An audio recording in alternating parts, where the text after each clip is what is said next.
Chinese জাহাজ, এটাকে চট্টগ্রাম বন্দরে কন্টেনার নিয়ে আসছে।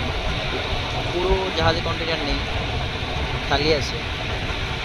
মাঝে মাঝে মাঝখানে ফাঁকা রাখা হয়, এটা হচ্ছে জাহাজকে ব্যালেন্স রাখার জন্য এটা করা হয়। আজকে হচ্ছে 22 ডিসেম্বর 2024। এই যে জাহাজটা দেখুন কত সুন্দর।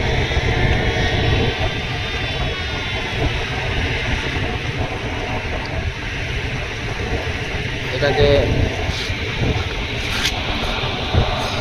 পাইলট মিউজিক হিসেবে এই জাহাজটা, এটা হচ্ছে পাইলট জাহাজ।